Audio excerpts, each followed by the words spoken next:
In this video, I'm going to be building the best possible team for 500,000 MT in NBA 2K23 My Team. This is going to be a great all-around squad that you guys can take into unlimited and online game modes and have a lot of success with using. So at the starting point guard position, we are going to go, in my opinion, the second best point guard in the game, and that is going to be Pink Diamond Lonzo Ball. Now that is a lot of preference based. If you don't like a guy like Lonzo Ball, there's obviously still guys like Gary Payton who are going to be very good point guards. There's John Wall. There's about Magic Johnson for around the price tag, but for about 150 to 175,000 MT, I do think Lonzo Ball is the second best point guard, and that's going to be a great value card in my opinion. He's 6'6" with a 6'7" wingspan. Defensively, that's where he's going to strive and be one of the better point guards. 92 steal, 93 lateral quickness with a 93 perimeter as well. Also having an 80 interior defense and an 80 block. Looking at his speed, he's got 92 speed, 92 acceleration. I will point out some flaws with this card. The fact that he only has bronze quick first step and bronze claim breaker,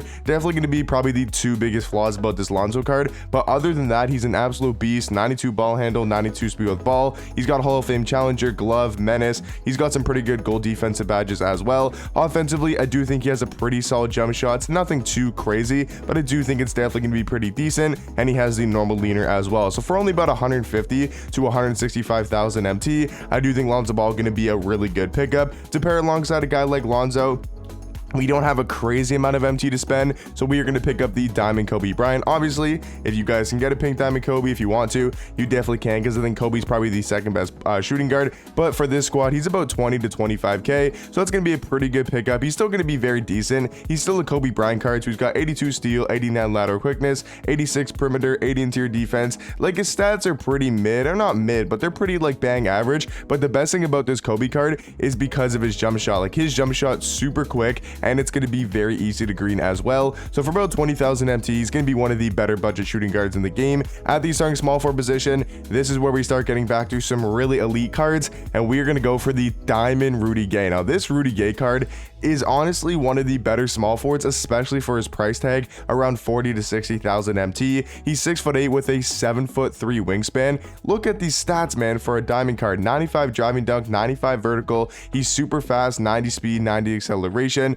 All around going to be a solid defender. He's got an 86 ball handle, 85 speed with ball. Jump shot wise, 86 three ball, 92 mid range, and he has a very good release. If you guys haven't used Rudy Gay in my team for the past couple of years, he always has a very smooth jump shot. So if you guys have been using Rudy Gay for a while in my team, you know he has a very good jump shot, and the Trae Young dribble style is actually not that bad. So his movement's pretty good. I will say the only big flaw with this card is not having the normal leaner, but other than that, I mean, for 40 to 50k, he is going to be such a good value card. And then at the power forward spot, we're going to go for another fire card, and that is going to be the Diamond Giannis. Like, we're using 3 of the fire cards on our team because they are all just such good value and all very, very good cards. So Giannis, man, even though it's his diamond and not his pink diamond, he is still going to be Giannis. That's the thing about him. He's a power forward center, 6'11", 7'4" wingspan, and we all know Giannis just gets the craziest animations on the offense and defensive end. Stats wise, I mean, he's going to be very well rounded. Only a 71 3 ball, but you can actually knock down very consistently this year with Giannis because he does actually have a really good jump shot for a Giannis card. They also gave him the MJ dribble style, and he has the normal leaner as well. So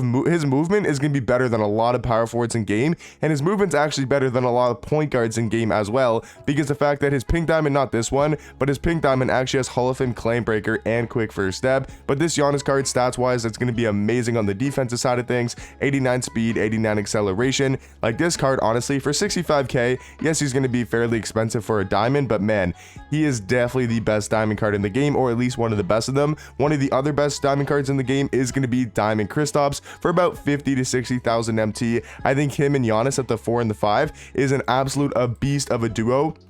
Honestly, one of the better front courts you can make in the game. Like, if that was pink diamond Giannis and this was diamond Kristaps, I think that's the best front court in my team right now. He's 7'3" with a 7'6" wingspan, and the thing I like about pairing Giannis with a guy like KP is the fact that whatever Giannis doesn't do well, which is 3-point shooting, right, that's what KP excels at. He's got Hall of Fame limitless range, Hall of Fame catch and shoot, corner specialist, deadeye, 93 ball, 90 mid range. But where KP has some weaknesses and some flaws in the speed and the athleticism in the defense, that's where Giannis is going to to make up for it. He's going to be able to play really good defense alongside a guy like Kristaps, and then Kristaps is going to make up for Giannis's lack of shooting. So I think those guys complement each other really well in the front court. So that's going to be my starting lineup for the best possible 500k MT team. I think it's a very capable starting lineup. Now, talking about the bench, we're obviously gonna have to go a little bit more budget because we did spend probably about three-fourths of our budget on that starting lineup. But Marbury, I think, is going to be an amazing backup point guard. He's basically just like a budget Gary Payton or a budget Lonzo Ball. He's going to be 6'3" with a 6'4" wingspan, and he's got some great defense, especially on the perimeter,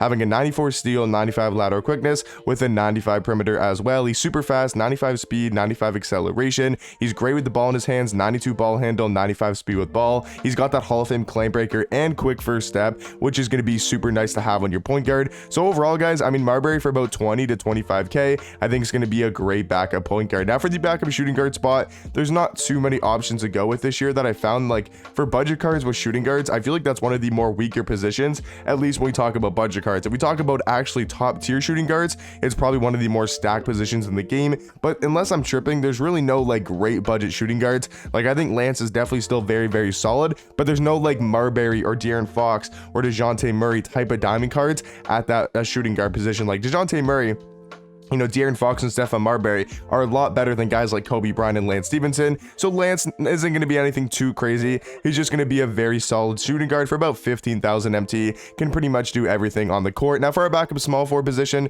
we are going to get an absolute sharpshooter and one of our best offensive cards on our bench, and that is going to be the Diamond Kyle Kuzma. You can lock in this set for about 35 to 40,000 MT, maybe a little bit more, around 50,000 MT at the most. That is not the right Kyle I was looking for. So yeah, Kyle, can I stop clicking on Kyle Lowry, man? Holy.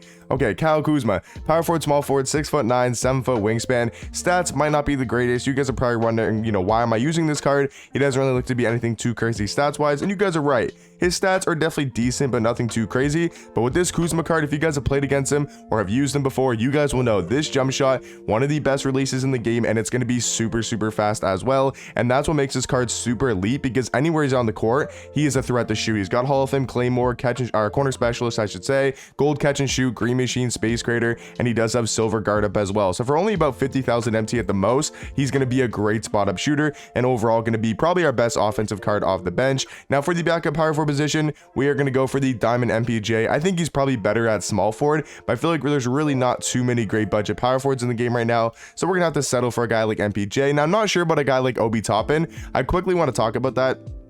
I was thinking about putting Obi Toppin in this lineup over a guy like MPJ, and then maybe moving MPJ to the 4, but MPJ to the 3, but I'm not exactly sure how good of a card this card is.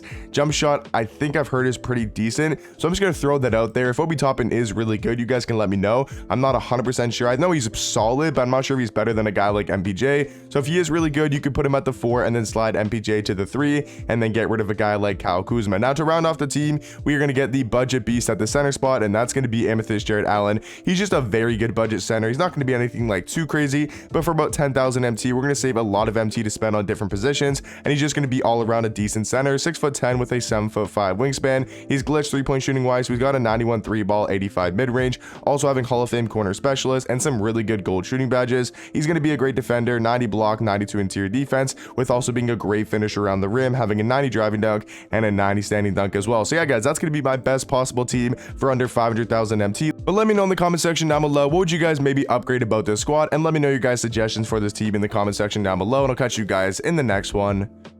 Peace.